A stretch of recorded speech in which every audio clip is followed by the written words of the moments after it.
everyone. Welcome to another episode of Pops Wrestling. I almost got the names mixed up because I was thinking about mine. My fault. Huge Pop Wrestling. We got Huge Pop and we got boy Nikki D. And we would like to welcome the man of the hour, Mr. Marco Corleone, Mr. Mark Jindrak. In La Casa, in the house. Yeah, What's up, buddy. How's it going? Oh man, Good. it's going good. It's going good. Thank you for being here. Really appreciate No, thank you. But please excuse me. I might be a little rusty. I don't do many like podcasts anymore that have been out of the game, so might be a little rusty, but well, hey, I just mixed up titles, so it's okay. Well, that's cool. I can tell you right now, I fanboyed when Rico said that he knew you and he was talking to you about coming on the show. So I was like, so I'm going to be real. I marked out, I guess I could say. I appreciate it, man. No, Rico, when I found out about his passion for wrestling, like I need to be around people that like wrestling was never my first passion. I loved it as a kid. I watched it during the era of like Hulk Hogan and the character stages in the 80s, the Coco Bewares, the Jake the Snakes and stuff, but until I joined wrestling and started wrestling, I really didn't watch it anymore. I didn't have that. I always wanted to be a basketball player or other sport, like wrestling. I think I was a wrestler because I liked it, but I was a good athlete and I didn't want to work a 9 to 5 just yet, Yeah. Talking about basketball, man, I have that highlight that I showed on the video I made. Dude, you got hops. Yeah, that was at the 2004 Super Bowl in Houston. Okay. Yeah. It was a celebrity game. R. Kelly was on my team. It was me and Lance Cade, Garrison Cade. I don't remember what he went by last. Rest in peace. It was my ex-partner that died. I invited him. I got on this celebrity game and R. Kelly was on our team. You threw it down, man, and I was like, "Holy cow, that's pretty sick." Yeah, I watched you when you're doing a little 360, just come down, bah. Yeah. Oh man. So we don't need to talk about wrestling. We can talk about basketball, I guess. Yeah. Oh, I'll talk about basketball all day long. Yeah, I love basketball. Yeah. In fact, I'm dying. It's not going right now. It's over with, and it's kind of like the dead spot in sports. I like baseball. I love baseball, but my Yankees are kind of shit in the bed, and can't wait for football to come. But I don't want to wait football to come too quick because that means the summer's over. You know what I'm saying? Yeah. So, that's what you need to come to my neck of the woods. We play basketball over here. Oh, man, that's my first passion. I played in college. I played college basketball. It was Division III, but I'm so banged up now. Like I'm out of camera, but I've been wearing like this back brace once every 3 months.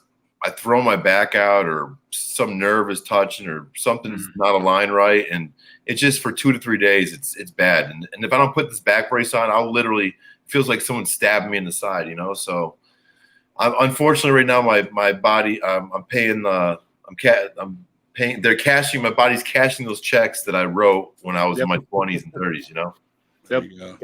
Now the bumps and everything caught up to you. Yeah. And And to be honest with you, like I was one of the wrestlers that stayed in like tip top shape throughout.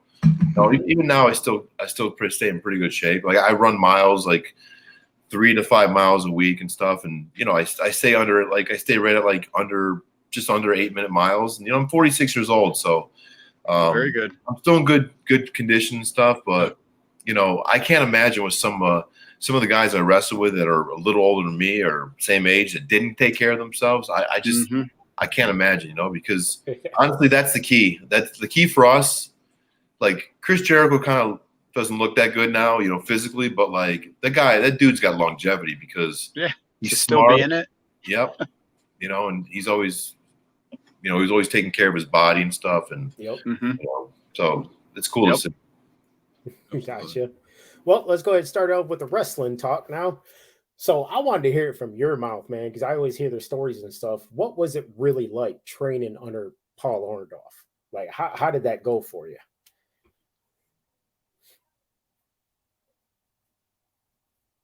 Nope, we lose it.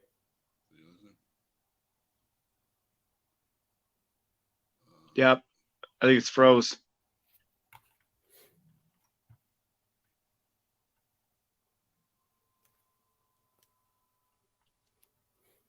Way to go, Reek. One question killed it. One question, we started talking about wrestling, and he's like, It's you guys. Reek, you asked the wrong question, man. Yeah. You just killed the whole interview right there. Right. It was like I'll take it. I started it off bad, and I just killed it. Paul Orndorff, and he's like, nope. Hey, there we go. There we go. He's out. Nope. Like, you asked the wrong question. Way to go. Why talk about Paul Orndorff? Why do we got to talk about him? Man, we'll have to apologize, Nikki D, when he gets back on here. I mean, you know. Yeah. So everybody here, Huge Pop Wrestling Podcast. Our guest will be back. I have a feeling he technical difficulties, but we will get this show on the road. We've already introduced him. It's Mark Jindrak. Talked about him playing basketball, and we're going to get right into the wrestling once he shows back up. But I know below me I have Nikki D and Reek. So Monday Night Raw, while we're waiting, Monday Night Raw, that was some high spots, and I didn't watch it, so I heard about some stuff. So, you know, I didn't watch all of it. Is because I had a lot of studying and stuff I was doing, but I was trying to pay attention to it. Now, what I did notice was Liv and Raquel, you know, losing them tag team titles. Yeah, and to Chelsea and Sonya. Oh yeah, I heard about that. Well, it makes sense in a way because that's now going to free up Raquel to go against Rhea Ripley, and that's like we said a couple of weeks ago. We did, but didn't we say that it would take more time though? Yeah, I think it's quick. It happened quick, so I agree. Yeah, it's very quick.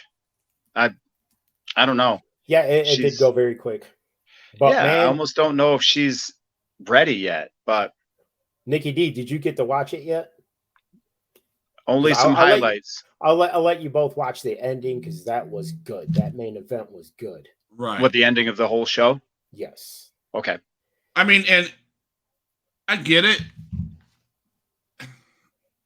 Did they do it because I mean, is Rhea Ripley going to be the same thing as Roman Reigns? You're going to throw these people up against him, no matter. You're not going to have any build up, and then she's going to mow through it. So I don't know, but here he is again. So this time, talk wrestling, okay, Rick? Hey, I'm back. All right, there you go. I was like, man, I asked one question, and he's like, nope. He asked the wrong question. We would like to apologize on his behalf. Rico went like, who's about to ask the question? Okay, get the rest. All right, Rico. Can we do I didn't know. Again? I didn't know what he was doing. I'm playing. All right, come on, Rick. Ask the right question this time. I was asking about Paul Orndorff. What is the real story? How it was training underneath him? To be honest, like the guy was a legend, you know, in his own right. But like sometimes the better wrestler, the better legend, the bigger legend it's hard for them to train. That makes any sense. Like in football, I hate to always refer back to sports, but like guys like Mike Singletary retires and becomes a coach. He kind of sucks. Like Michael Jordan, he kind of sucks as an owner, you know, like some of the great ones have a hard time, like, you know, so I just think that might be the case you know, that might be the case because like he could tell us stuff, but like it was just different times, you know, like he was in programs like Hulk Hogan and stuff. And like, it's just, we wrestle, anybody could wrestle against Hulk Hogan, you know, at that time. He was super hot, you know, like, and that's actually, you guys know the reason that's why Orndorff's arm is it was always skinnier than the other one. Oh yeah. He had a neck injury. Okay. Yep. And he should have gotten it fixed, but he was in this program with Hogan. And when you're in a program with Hogan, you don't want to, I mean, those guys wrestle 300 days a year.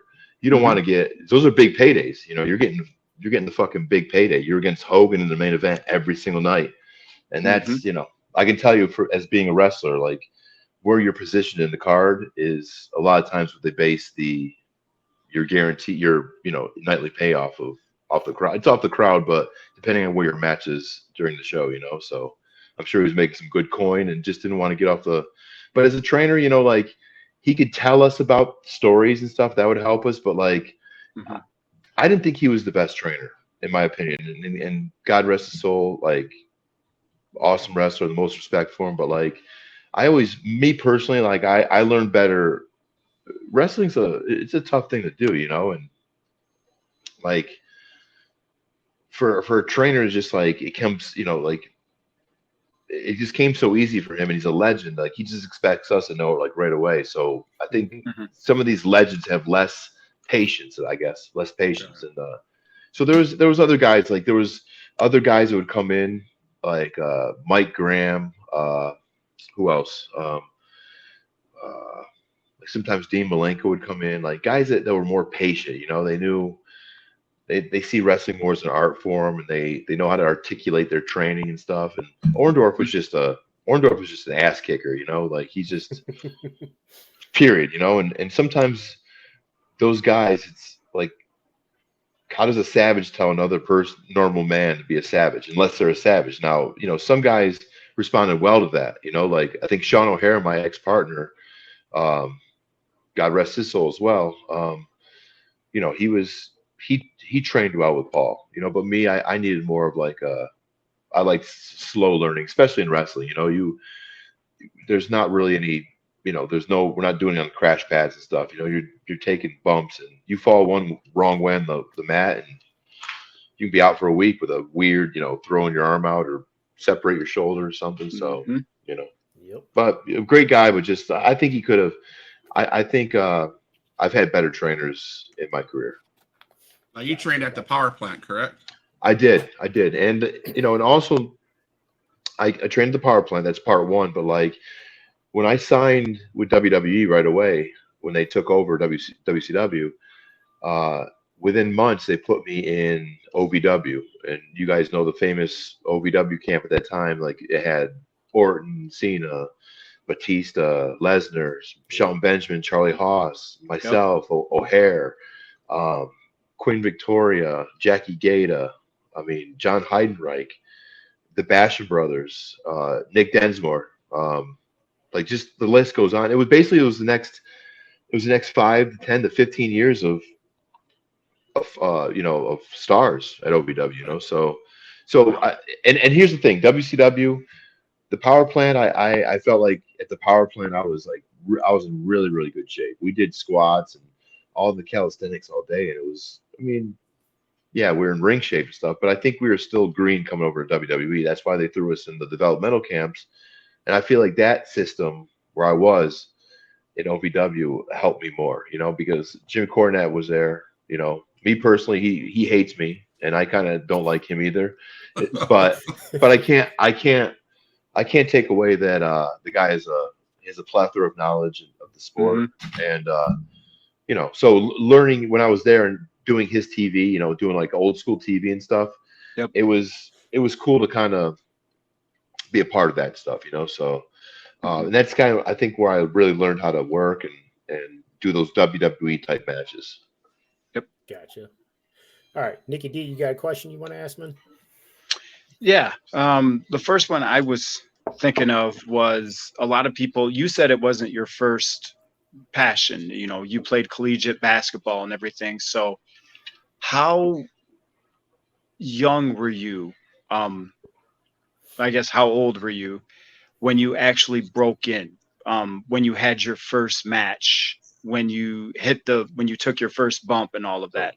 Like what was your age? Okay, I think I was probably, let me see, probably right around 98. I think I was right about 20 years old. I don't know if I'm doing the math right, but the way it worked out is I was a sophomore in college, and I was about to become a junior. And a couple of the guys I played basketball with, they decided they're going to go down to Florida, Orlando, to start their careers. They were in food service, and so they said, "Hey, Mark, why don't you come down for the summer? Help us drive the U-Haul, you know, chill with us for the summer, go back up to school, start, you know, in September, and, you know, have a good time." I said, "Yeah, I like the idea." So I went down there, and actually when I got there, I needed to make some income. So and I didn't have a car because I drove the U-Haul. So we lived on International Boulevard, the main drag, and it was right near SeaWorld. So I got a job. I never waited tables before, but I got a job waiting tables at the Denny's across the street. It was SeaWorld Denny's. Oh. So I got a job there, And the deal was I got the graveyard shift, and nobody wanted the graveyard shift. So if I did the graveyard shift, then they'd give me the weekends off, which I could hang with my boys who, they're working 60-hour, 70-hour work weeks. So they only have the weekend to hang. So I don't want to be working when they can hang. So that was the deal. I worked the graveyard shift. So one night, these two guys come in. And at first it was a little, I don't know. One guy was wearing like Daisy Duke type shorts. And the other guy was wearing, had like these, it just looked like it was a gimmick. Now that I know wrestling, it looked like a wrestling gimmick, and I didn't know it at the time. And I waited on them, and one was really chatty, and that was my boy, and I'm still friends with him now. He lives in Nashville, actually. His name was Barry Houston. That's who he went by. And the other guy that was there was Alex Wright. That's Wonder Kid. Okay, so Alex Wright didn't say anything. He was standoff. He really didn't say anything to me. He was just eating his food and chilling.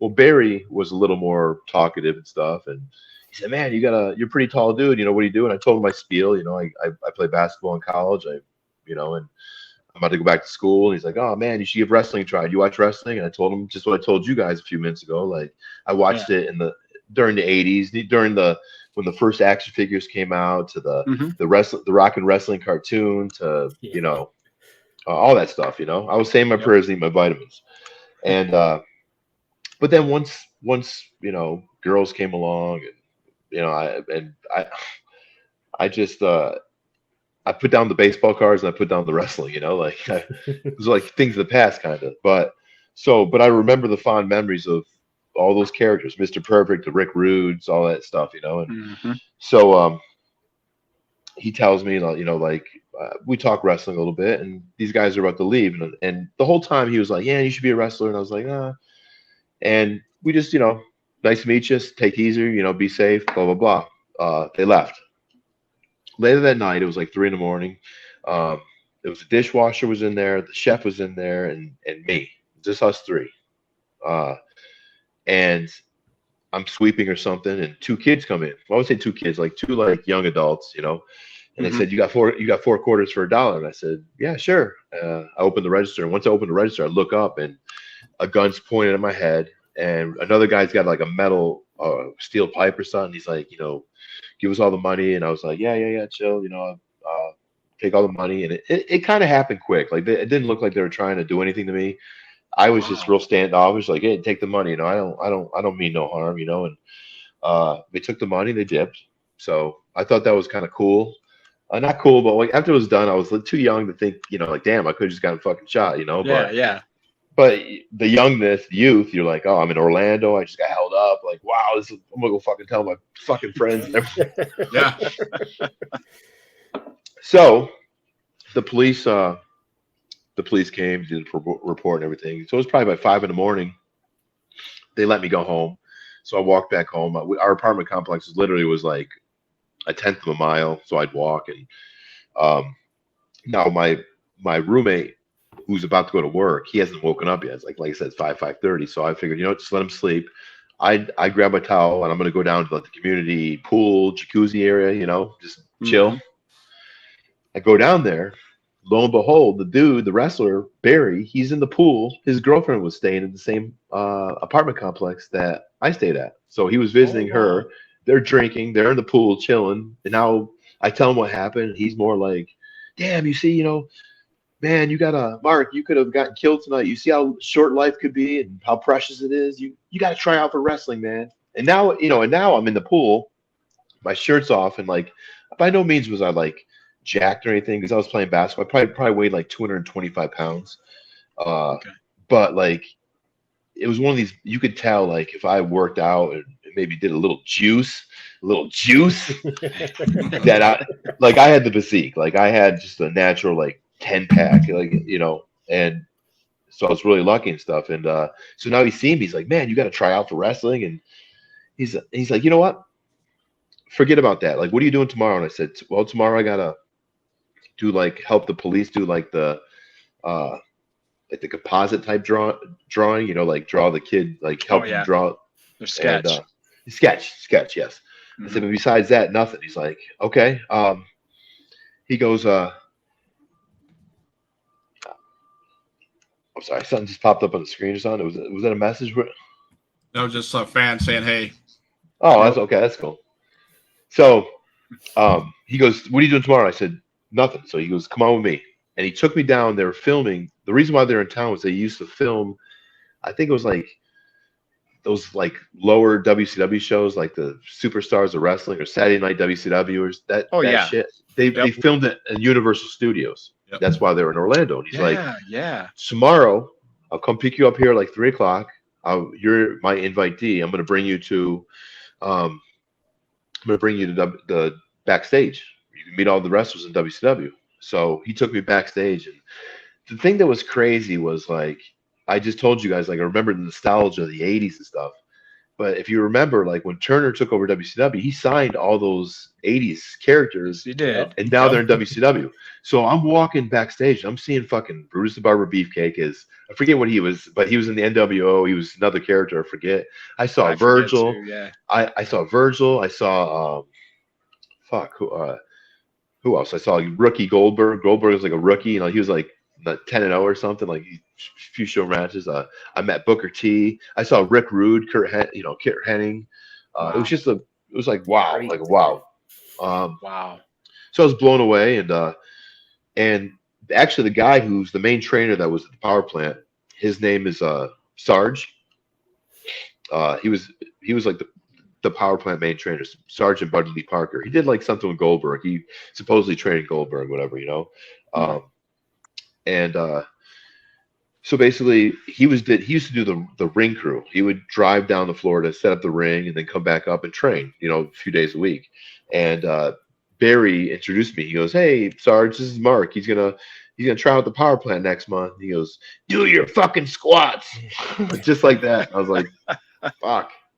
And he was serious because I went back a month later. And actually, I want to give another shout out to Barry. His name's Todd. Todd, I want to say Todd Passmore. He lives in Nashville. He paid for my tryout out of his own pocket, $300. Wow. And the deal is that the tryout, it costs $300 for everyone to try out, and if you leave on your own will, they don't pay you. They don't give you your money back. But if they tell you to leave, they'll give you money back. They told nobody to leave. Everyone left on their own will, you know, except for me. So I came back a month later to Atlanta, and I tried out my first day. Like, I think 26 guys were there. By day 2, there was only 3 left, me and 2 other guys. So that's how it was. Ridiculous. Squats, like 50 squats, and then push-ups, hold it halfway for like 15, 20 seconds, another 20 push-ups, squats, 50 more. Like, they completely murdered you, you know? Mm-hmm. So, but I was ready for it, because after Sarge said, "Do your squats," I figured that was something I probably should fucking practice. So, Yeah. so I came in ready, you know, and endurance and agility wise, you know, you saw the basketball video of me 360 dunking. Like, I was super agile, like a leaper. Like, so the fact that I was trained to do the squats, like, we'd go outside afterwards and run sprints. So these guys, you've never seen so many 300-pound muscle dudes just fucking fall to the ground because they have zero stamina, you know. Mm-hmm. And I was running like a gazelle, you know. This is, you know, I'm still basketball frame, 225 You're a basketball pounds. player too. Exactly. So yeah. you were So used to that. So I was running like a gazelle, you know. So Dad pressed those guys, and you know, you look at me. At the time, I want to say I was like 20 years old. Like I would have been a junior in college. So yeah, I was about 19, 20 years old, and like, I would have only grown in my frame more, you know. So everything was going, and I tried out, and they actually, at the end of day 3, they invited me back. They said, you know, surviving this shows you got something, but apart from that, we like your look. You're tall, you know, you're a handsome dude. You know, we'd like to invite you back. So they invited me back, and I started training. I want to say 1998. So I was probably 21 years old, or 20. Take that back. I was 20 years old, because the following year is when we all signed contracts. April 7th, 1999 was when it was. So yeah, 1999, April 7th, 1999. So 98 is when I tried out, basically. I spent like probably like 6 to 8 months until they eventually gave us all a power plant like contracts. Me, Chuck Palumbo, Elix Skipper, Alan Funk, Johnny the Bull, Sean O'Hare. Yep. So it's a slew of guys, you know. So Wow.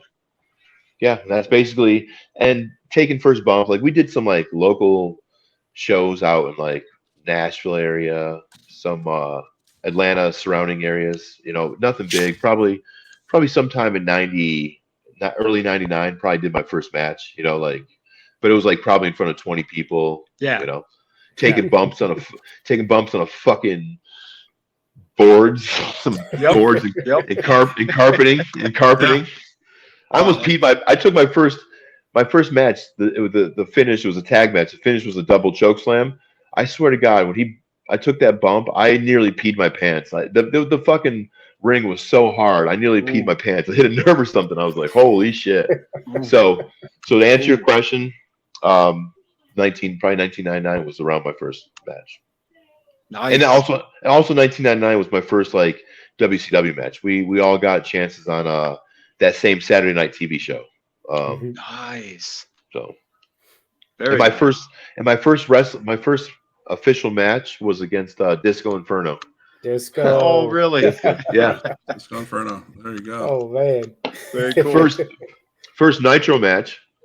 So me and Sean O'Hare, we teamed up and we got a Nitro. First Nitro was my birthday, June 26th, the year 2000. It was our first, and we beat Rey Mysterio and Juventud Guerrera. Holy cow. Yeah. And then they were the Filthy Animals. Conan,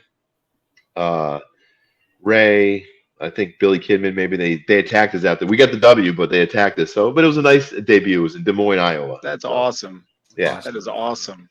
Thanks for that story. Oh yeah, man. so I was gonna ask you about the whole reflection of perfection phase you had there. Like, when did you come up with the whole Rick Rude like swaying of the hips and stuff?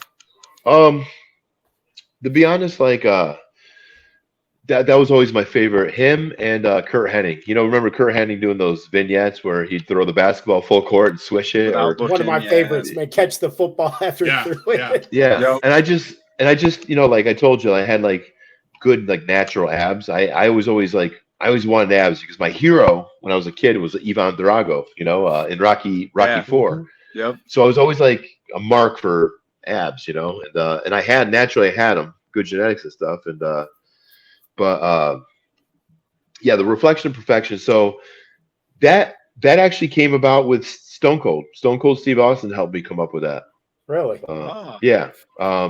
So he basically he was like, kid, and he called me over. It was a catering, you know, before we have all day catering, lunch and stuff, and dinner and stuff. He was in there drinking a coffee, and I was in there fucking off and with Orton or doing something. And he called me over. He's like, kid, he's like, man, you got all the tools and stuff. He's like, your name Mark, you're just Mark Jindrak. He goes, at one point in time, I was just Steve Austin, you know. He goes, but yeah, it's Stone Cold or that or the Rattlesnake. Now you got something different, you know. And I was like, he goes, we got to come up with a moniker for you. And so he basically kind of gave me homework. He goes, come up with 10 different options and shit. And ideas. Just throw it, even if they sound stupid. If they sound stupid, just bring them next week to TV and we'll go over them. And I don't know where the fuck I came up with it, but like I said, Mr. Perfect. So I want to have like perfection in there. And I don't know, like I wanted to do the mirror thing, you know, with the, like, and I had it on, you know, for a while, but like it never really did anything on SmackDown. But like, so the reflection, like reflection of perfection, and he liked it. He goes, I like that. He liked that. And so they put Teddy Long with me as a manager, and it was actually some fun matches. And unfortunately, like I really didn't see the light of SmackDown Day. Like they had me on that secondary show, Velocity. Now I was the reflection of perfection was undefeated on Velocity. You know, like I was beaten. I had some good victories like every week. Billy Gunn, what's his name? Bob Holly, Scotty Too Hotty. Like I beat these guys every week, you know, clean. And so that was cool. You know, they're kind of keeping me fresh but they never, my character never really, they took me out of that gimmick reflection of perfection and put me with Angle and Luther Reigns before like anything ever got started on TV with it. Yeah. But I think if they would have put it on TV with Teddy Long, as my manager. Like it was pretty good. If you guys ever want to, go back on some of that old school 2004 Velocity, and like there's some matches with like Billy Gunn or like Scotty Too Hotty, Billy Kidman. I was watching Bob those.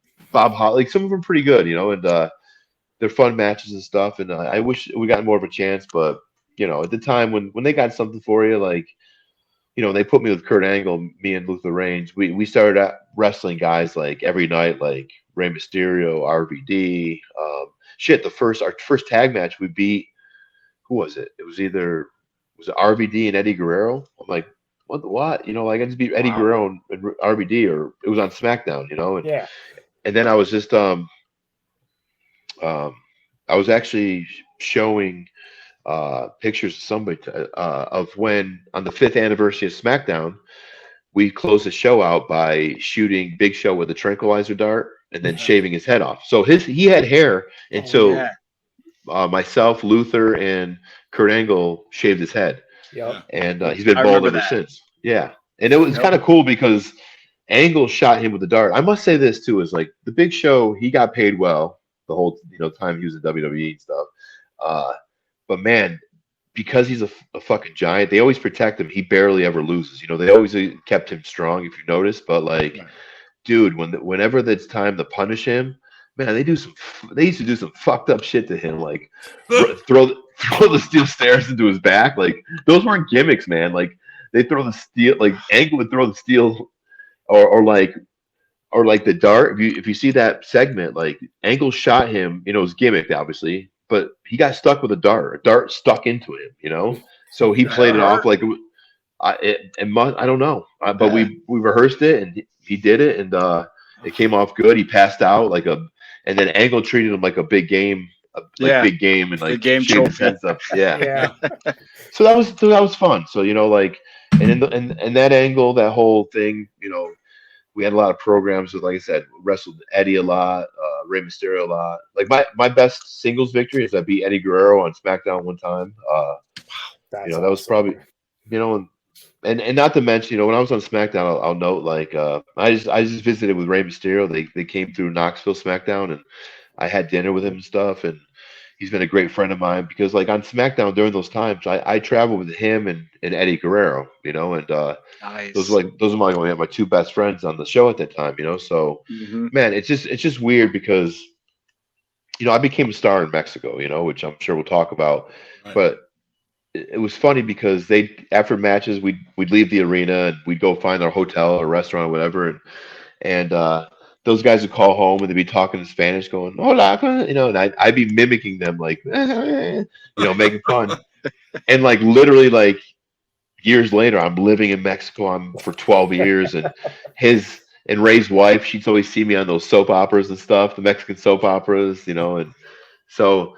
It's just crazy, but man, to be friends with those guys are fucking legends, man. Rey Mysterio is I will say this: Rey Mysterio is the best dude.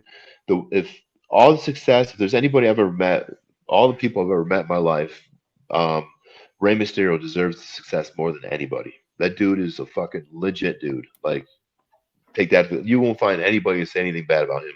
No. And if anyone does say anything bad about him, I'd question that person first. Oh yeah. Mm-hmm. Oh yeah. Appreciate that, man. So huge pop. What you got, man? Just to touch back on the WCW area, and I know, what I remember is when Shane McMahon showed up at Nitro and all this about Vince McMahon buying Nitro, etc. And then the closing of Nitro. What part of that were you involved in, and how did it affect your WCW career? With the Shane McMahon stuff, like the crossover. Yeah, it actually it helped. It was actually pretty. I was one of 10 people that signed right away and came over to WWE. Like because a lot of guys, if you remember, a lot of the over guys had Ted Turner WCW contracts were all guaranteed, so they weren't going to take a buyout pennies on the dollar to go to WWE and like fight for position. Just stay home and get a collect a paycheck, Mm-hmm. And then some of the other guys were, in WCW, their time was long due. it's over, you know, like they probably shouldn't even been on TV, but it was the good old boys, you know, like there was 85 people in the NWO and shit, you know, like Yeah. it was just, Yeah, it was just, it got was way like, too big. there was Yeah, way yeah. too much fat in that roster. Let's be honest. It was way too much, you know, they needed to trim the roster anyways. And Mhm. so the guys that get signed were the guys like myself, O'Hare, Chuck Palumbo, you know, Hugh Morris. I think Stacy Keebler was there. Shane Helms, Buff Bagwell. Buff Bagwell. Yeah. It's funny. It used to always crack me up. So basically, you know, like, so right away, the transition was right away, and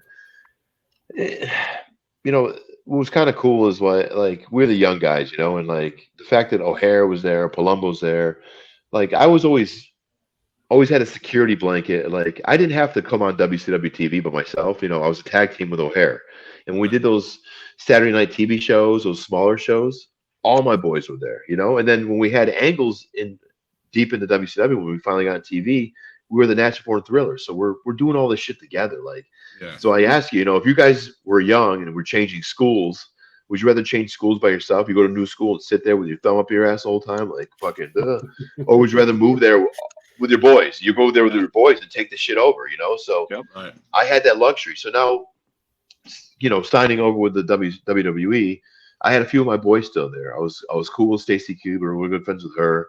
Shane Helms and I were always cool, you know. So it was a smooth transition. But you know, it wasn't very long. Like they switched me over to OVW, myself and O'Hare, right like almost immediately. So, and it was rightfully so. We were physical genetic freaks, but we needed to learn how to work. We were very green, and you know, WCW threw a lot of us on TV, like throwing Hail Marys up, you know, and we got some good TV time, and that TV time allowed us to get signed by WWE right away, you know. So it was, to answer your question, Huge Pop, it was a good transition, you know. Nikki D, you got a question, man? Yeah, I was just gonna say because you got me thinking about that, where you started in the power plant and you trained with Orndorff. And Paul Orndorff, if I remember right, he was kind of like a territory guy. Okay. So then when you went to OVW and Cornette was running, Cornette has a lot of history with territories. And so did that knowledge and everything of how you work the crowd and how you do what the babyface is supposed to do and all these things, he's big on that stuff. Yeah. Do you feel like that helped you even more to get you ready to perform on live TV, even more than when you were training in the power plant? Oh, definitely. And Cornette really only was around during TVs and stuff, so he kind of ran the TVs. It was Danny Davis, a trainer named Nightmare Danny Davis. Was I didn't follow much of his career. I think it was more like of you know, when they had the what the fuck they called territories. When it was more territories, you know, he was around. He was a popular wrestler in a territory around there in Louisville and stuff. So he ran the training camp every day and stuff. And like we got good because it was just repetition every day. Like every day we're in a camp. Imagine that with Cena and Lesnar and Batista, and we're running drills, you know. And you want to stick out. You know, we're all fucking alpha athletes, and you just want to stick out, you know. And Orton was there, you know, too. Like just, and then guys would come off the road, like who were injured or doing rehab and stuff, like, you know, and like what's his name? Godfather. The Godfather. He came out, you know, he was there for a while. Oh wow. So we just had a lot of people come through there. APA, you know, Bradshaw and Farouk. They came through. Billy Gunn came through. So you know, you get to learn with, you know, the stars. Whereas the WCW power plant, we were the first ones. They always claim like, oh, Goldberg and the Big Show trained there, you know, but like they trained for like 2 days because they're freaks and they just want to push them to TV. We were the first group in a long time where we're like all of us were all like pretty good hands, pretty good wrestlers, and you know, that's why they all gave us contracts. You know, they needed a WWF at the time was killing it. Like they had a territory in OVW, and the bigger one was in Memphis. Kurt Angle was there. Like so, while they're growing all their homegrown talent. That's why they kind of took over in the late '90s, you know, early 2000s, because they developed the young guys quicker, you know. So they kind of jet lined us to the top to it, you know. So it was a good experience, but it was just tough. That's why I say I really feel like I learned the work when I was in WWE and OVW. Yep. Gotcha. So I want to ask you about Mexico, man. Like, so wrestling, like, how nervous were you going there, and then what helped you kind of prosper because you blew up over there? Well, get this. I'll tell the story about that. Is like I just talked about, you know, going places with your friends. So Mexico was never in the plans for me. But like in March of 2006, Chuck Palumbo and Johnny the Bull went over to work like some kind of show for Ultimo Dragon. You know, he was in Mexico. Yep. And they were working like an angle. So when they get back from their tour in Mexico, WWE calls Chuck back, and they hired Chuck back. So they were supposed to come back and work an angle in May of 2006. So obviously Chuck can't go now. So they needed another Italian figure because they were doing the FBI gimmick there, full-blooded Italians. And that's why. So Johnny the Bull hits me up and said, "Hey, tag with me and be my partner." I said, "Okay." I didn't even know my name was Marco Corleone. You know, like my name in there was Mark Corleone, and it was kind of cool. It worked. It just worked, and but it was something. It was for me, you know. But like I said, like on SmackDown, I hung with guys like fucking Rey Mysterio and Eddie Guerrero, my best friends and shit. Like it's always had this knack for like Latinos, you know. Like I've gotten along with them. There's just and I don't have a fucking lick of Latino in my blood. But they've always been friends, like always, you know, and that goes as long as like Rey Mysterio and Eddie Guerrero, they're like my best fucking friends, you know, and so it just was meant to be, man. I came with Johnny the Bull, and we automatically were working tag matches against Alberto Del Rio, who was Dos Cartas, and Liz Mark Jr., who was in WCW, or you know, in late '90s WCW, Liz Mark Jr. So it was Liz Mark Jr. and Dos Cartas, who was Alberto Del Rio, against me and Johnny the Bull. And man, like I got my friends with me again, you know. And then Alberto Del Rio, he speaks English, so you know I didn't have that big culture shock of like, holy fuck, you know, what do I do, you know, because we were going over spots in English, and I was with my friend, you know, like Johnny the Bull, like that was kind of like my day one boy in wrestling, you know. So it was just easy. I have to say, like, just smooth transitions, and you know, going from even country to country, like it came off pretty easy, man. I must say, thank God. Felt that ease. Yeah, and you feel that ease when it's meant to be, you know. Gotcha. Go ahead, Huge Pop. I'm going to ask a question I probably ask every wrestler. I like to get their opinion on this. You talked about taking bumps. You talked about when back in the day there was carpet on a board. It wasn't no mat and all this stuff. And the phrase that I hear all the time from people that when they know that I'm a wrestling fan say, "Why do you watch that shit? It's so fake." It's, you know, fake. And I'm like, there's no way it's fake. I mean, yeah, sure. But so what's your take on when people say, "Man, what you do is so fake"? Man, like it's. I think everybody kind of knows because there's been enough shows or like people that want to step in those types. Like when the power plant, we were known when WCW was hot and NWO was killing the game. We had news crews like you know, those 60-minute news like nightly, like ABC nightly news, like they'd come do like these little blurbs on our school, you know, because WCW was super hot, so they'd come in, like they'd see how torturous it was, and we were the guys that were the train, you know, showing like our physicality and stuff. So I just think that you know, that helped a lot. Gotcha. Now I know we didn't really have a lot of time. They want to keep you on too long, man. I don't know how much longer you got. I've got to probably play. My wife's hitting hitting work in about 10 minutes. So I got about 10 minutes. Nikki D, go. did you have something you want to throw at him? Yeah, you were talking about how you loved. Well, I feel like I already know the answer to this question, but of all the things that you went through, what you went through in the power plant, okay, being like a real trainee, not like Goldberg in the Big Show where they just worked there. Like you went through the crap when people were quitting and walking away. You stayed, and to get to where you did on WCW, and then to go to WWE, and then to go to OVW, and then to do the stuff on SmackDown, and then Mexico, and all these things that you did.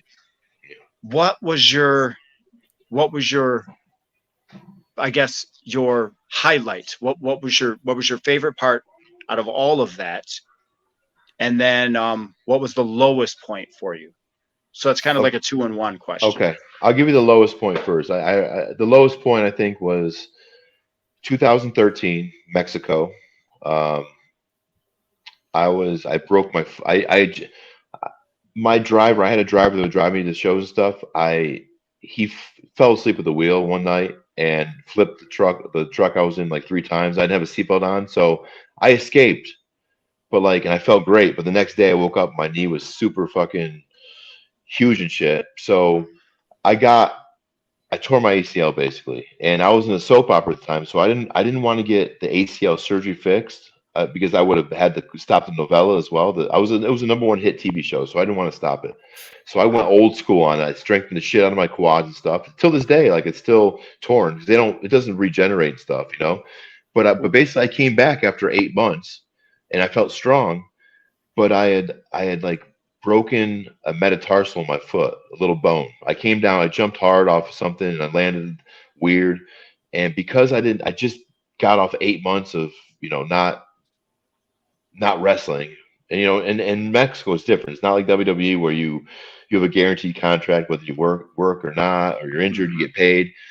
In Mexico, it's it's like the wild west. If you don't work, you don't get paid, and that's just the way it is. So I didn't want. I was low. I was a struggle for 8 months without working and shit. Luckily, I was in that TV show and shit. But so I was just kind of like, okay, I get through this. I hurt my foot. I just tweaked it, and I would go day by day, just match for match, just trying to get through it. Take pain medicine and just fucking. And then one day, like 2 or 3 weeks into that injury, it just got so bad, I couldn't even walk anymore. Sure enough, I went to the hospital and it was infected. 3 broken metatarsals in my right foot. And I was in the hospital, lowest point, 14 to 15 days in the hospital. And at this time I didn't have sometimes I'd have a girlfriend or something, and I didn't meet my wife yet. So I really had nobody. It was just me, myself, and I, so it was very tough. It was very soul searching, and I got through it. And I'd say in lieu of that, probably the high point of all the stuff that went on with wrestling, I've done some cool stuff, and I love the life I live, but probably the high point of everything is my quest in Mexico when I was there, that I met my wife there, and I met my son. I met my son. Well, he was born there, so I met him when he was born. Nice. Yeah. He was made in Mexico, and I met my wife there, I meant to say. And Nice. that's probably the high point. And it was a high point because if you heard me just tell the low point, I didn't have anybody, and in wrestling, that's the sad part is we go through these fucking injuries, man. And even though I think I did well health wise, down the road, you want somebody there, to be there, if you get broken down and stuff. And my support system became 5,000 times stronger when I met my wife in 2014, actually, pretty much a year later, after being in the hospital. And from that point on, I've had, it's been 9 years. We've been married 9 years now. So, Nice. And our baby's 6 years old. He's like Reek's height. So, but he's 6 years old. Nice. But so that's my high point. That's my high point. And, what's kind of cool too, a fun fact, in Mexico, my son Geronimo, he got baptized by Fray Tormenta, who is the real Nacho Libre, who Jack Black played in Nacho Libre. And wow. so cool. that guy, he he was a real priest, and he baptized a wrestler, the guy Ray Bucanero, who's a wrestler there. Him and his wife are actually godmother and godfather to our son. They hooked it up with Fray Tormenta, and he baptized our son in a church over 500 years old with a mask on. So it was pretty dope. It was pretty cool. That's pretty sweet right there. Wow.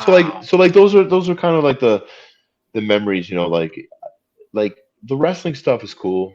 You know, getting your hand raised, championships. Like I was the only American ever to win a heavyweight championship in the 89-year history of like CMLL in Mexico. You know, but those accolades come and go. Like, you know, this family's forever. Like I met my wife there and brought her back here, and you know, obviously my son was born in Mexico as well. So, and here's the thing, where I spent 14 days in the hospital, all fucked up and at a low point, my son was born 2 years later in the same hospital, you know, and I chose that hospital because of that was my support system. All those nurses and all those doctors, like, they were really fucking cool to me, and they brought me back to life, kind of, you know what I'm saying? Like, so they kept my spirits high, and when my wife got pregnant, I said, you know what, let's have it where I got, you know, I was put up for 2 weeks. I really enjoyed it. So there you go.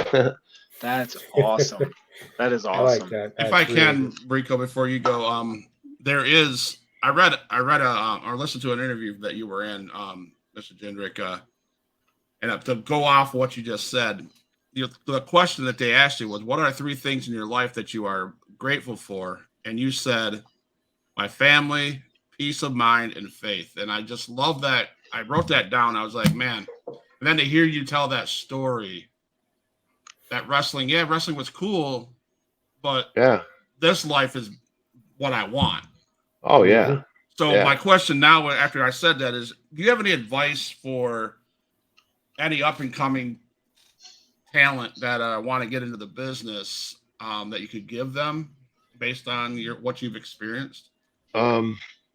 I'd say, first of all, take care of your body. First and foremost, take care of your body, because nothing's guaranteed. And you're seeing nowadays, like, I love the wrestling today, but like these guys, like the Kenny Omegas and the fucking, they're gonna have a short life of wrestling, you know, because they're taking these ridiculous bumps and falling on their necks and heads and shit. And like, and for me, like I said, I took care of myself. Guys took care of me when we wrestled and stuff. But like, just always be careful, you know. And when you're coming up don't be a sucker coming up in the independents and stuff. Don't fall through 100 chairs onto tacks for $20. You know, like don't sell yourself short. Do the shit the right way.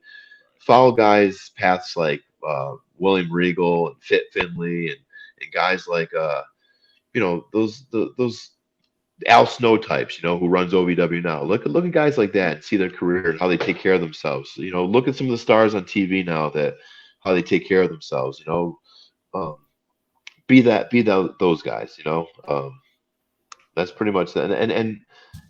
And have a fallback, have a backup plan. You know, I just think that's important always. Thank you. I like it. Love it. Yeah. Well, Mr. Jindrak, man, we won't hold you up anymore. Really appreciate the time, brother. Thank you for coming on the show. No, thank you to you, man, and congratulations to you guys. Like, you know, moving forward with this is an awesome wrestling podcast and stuff. So, and you know, we'll connect obviously off air, but like, hopefully I can bring you guys some of the contacts I know for former wrestlers and stuff, ex-wrestlers that can come on your show as well. You know. Awesome. Man. I'm gonna play a song I'm gonna play something to end the show. Then I guess we'll talk in the lobby. Yes. Sounds good. Yep. All right. Well, we appreciate everybody watching. Thanks, Scott. Thanks, guys. Thank you, Freak, and thank you.